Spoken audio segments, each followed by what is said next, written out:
Good morning, everybody. Welcome to Jason Mackey's First 10, a short version podcast talking all things Pittsburgh sports. Today is Tuesday, December 3rd. We're a game away, or a day further distance, I should say, from Steelers, Bengals, and actually going to pivot away from that and talk a little bit of hockey today, as well as some college sports in the area. Congratulations to Pitt volleyball, earning the number one seed in the NCAA tournament, and Penn State. How about a Big Ten championship game berth sort of dropped out of the sky? That thing's wild. But before we get into some Penguins talk, I want to remind you this show is brought to you by Edgar Snyder and Associates. If you're injured in an accident, you're probably wondering what's next. For over 40 years, Edgar Snyder and Associates has helped injury victims answer that question, whether it's gathering evidence, collecting medical records, or dealing with insurance companies. Edgar Snyder and Associates has helped over 75,000 people handle what's next. Call 1-800-94-EDGAR or visit edgarsnyder.com for a free consultation. And remember, there's never a fee unless they get money for you. So, all right, well, the Penguins left for dead on the side of the road, cast aside, buried, all this stuff. All right, I'm over dramatizing, but I think a lot of us sort of thought that this was what it was going to be, that the narrative was going to remain negative. Well, you know what? They've played a couple of halfway decent hockey games. You can believe it. 3-game winning streak, their first of the season, going into tonight against Florida. They had been 1-4-2 in their previous 7, and, well, that's not very good. But have they turned it around? Have the Penguins figured out some things that have staying power? And I think they might have. I'm not completely buying into what they're doing yet, but I want to hear them out. I'll put it that way. And some of the reasons why, honestly, the biggest, commitment to defense, commitment to playing the right way. This is stuff that Mike Sullivan has tried to get them to do for a while. I'm not sure why it's taken until late November, early December to stick, but they're playing a much better team game, a much more responsible team game, covering for one another, handling the puck better in their own zone. Just making better decisions is probably a way you can generally describe their play. Also, Tristan Jarry was very good in Boston. That's the Tristan Jarry. That was Friday night in Boston. Saturday, they were at home against the Flames. But that's the Tristan Jarry many of us saw throughout training camp. That's the Tristan Jarry that has been a 2-time All-Star. That's the Tristan Jarry that we thought we were getting this season. That has not been the Tristan Jarry that has been on the ice for the Penguins. I'm not sure what has happened. I'm not smart enough to figure out the mental gymnastics that have probably occurred. And frankly, I'm not even sure what we're looking at is real. I want to see more, but I know that it's in there with him. I know that it's in there with all of them. But it's interesting that over the past 3 games, they've played this way. And I think there's a little bit of confidence building. Again, I put an asterisk next to that because it's been that way with those guys a lot, where they show something, they get you all, believing for a little bit, for a period, for a game, something like that. Like, all right, this is what this team can be. I don't know. I'm a little bit more trusting of this one than I have in the past. One of the ones that this is intriguing, and again, these are in no particular order, but I've liked what Phil Tomasino has brought. Some of you who haven't followed the Penguins are probably like, who the heck's Phil Tomasino? But they picked him up from Nashville. Didn't do anything. It's been one of Kyle Dubas's, he's kind of got a type at this point. Ben Cherington on the Pirates, I think, had a type. Kyle Dubas has a type. You first-round pedigree? Did it not work out? You maybe need some playing time? Or are you still relatively young? Do you have a little bit of scoring ability? Come on to Pittsburgh, buddy. But Phil Tomasino has shown, one, the ability and willingness to shoot. 12 shots on goal over 3 games. That's 2 goals, too. You know what? Every once in a while, you need somebody in a top 6 capacity, top 9 capacity, who just doesn't give a you-know-what. They're willing to rip it. Reminds me of another guy named Phil who came through here and improved some things, quite honestly. I don't know if it's going to continue. Phil Tomasino's had, a checkered past, had an 11-goal rookie year the past 3 years. He's been up and down, really hasn't had much traction, had 1 goal in 11 games with the Predators. All right, whatever. But, are we going to buy into this as a giant turnaround? I'm not sure. But I want to hear him out. Again, another one, my last one, well, there's 2, but this is a big one, is Erik Karlsson. Erik Karlsson was rough early on. And you know who it makes me think of, honestly, is David Bednar. As weird as that's going to sound for anybody, and here's the link that I'm making. David Bednar was really bad early in this baseball season, right? What did David Bednar not have? Spring training. Erik Karlsson had no training camp. Again, Karlsson is in the same boat as the rest of them. He could absolutely blow a tire tonight against Florida and, just commit 17 turnovers and would be, well, there was Mackey talking on a podcast. He doesn't know what he's doing.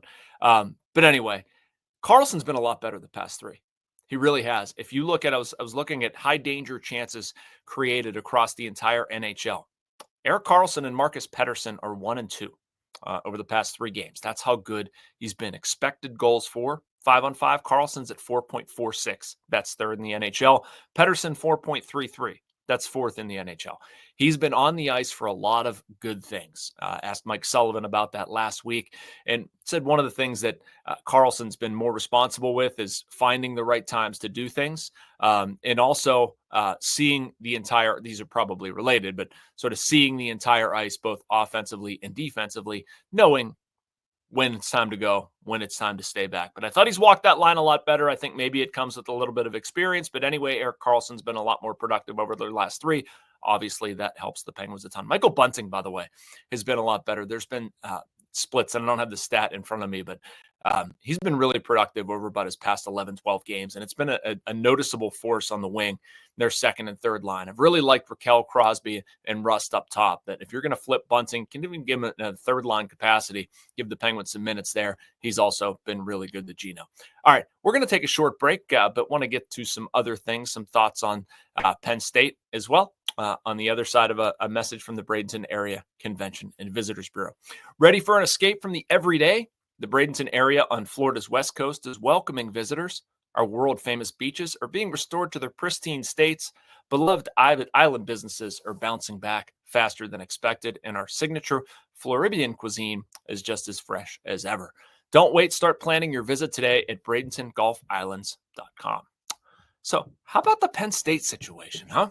They don't think they're going, I mean, they're going to be in the college football playoff, right? But like the Big Ten championship game isn't really something they're thinking of. All of a sudden, well, Ohio State loses to Michigan, and here we are. It's their first Big Ten championship game appearance since 2016. They throttled Maryland. I'm really interested to see what this team can do. I feel like they've grown quite a bit over the course of the year. I was at the Ohio State game when Penn State lost. I mean, that was not a blowout. That was not a terrible game.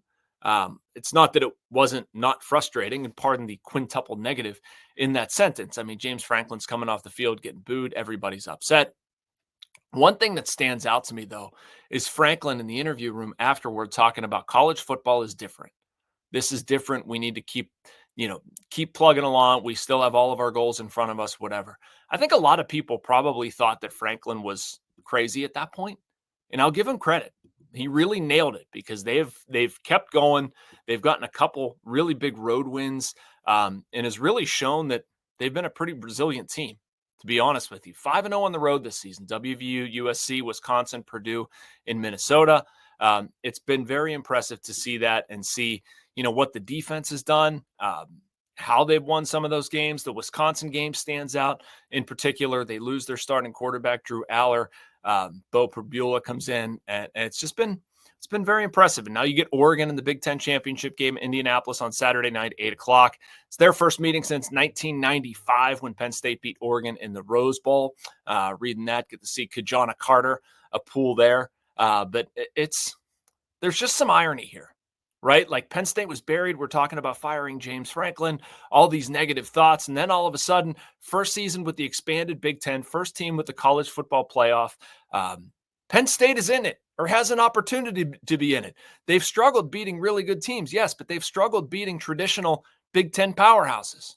So I think a lot of people maybe after that Ohio State game were a little scared off. I don't know, or a little like, Franklin's never going to beat a big team. They're never going to be out. Well, now they have a gigantic chance on the biggest stage possible.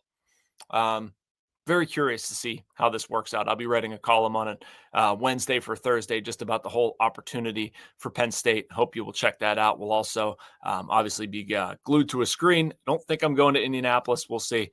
But a really fascinating situation for Penn State. Also, lastly, congratulations to Pitt volleyball and, Pitt volleyball, Pitt soccer, Pitt basketball. A lot of good stuff happening over at Pitt. Should delve into that later in the week. But the basketball team, how about their ranking too? 18 in the latest AP poll, 19 in the coaches poll. Basically the best ranking there since 2014. Just some impressive stuff for Jeff Capel's group. And Dan Fisher, Coach of the Year for the ACC in volleyball. Olivia Babcock, Player of the Year. Really impressive stuff. Curious to see, excited to see where the Panthers will go on the volleyball court. Oh, yeah. Every starter earns some sort of postseason accolade. That's wild if you think about how stacked of a team they are. But Panthers are really good.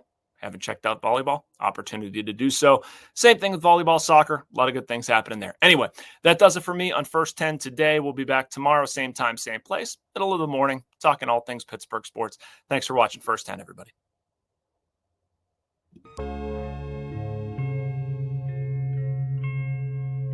Thank you for checking out this content from Post-Gazette Sports. If you watch this video on YouTube, please like the video and subscribe to our channel. For all of the sports coverage the Post-Gazette has to offer, visit post-gazette.com.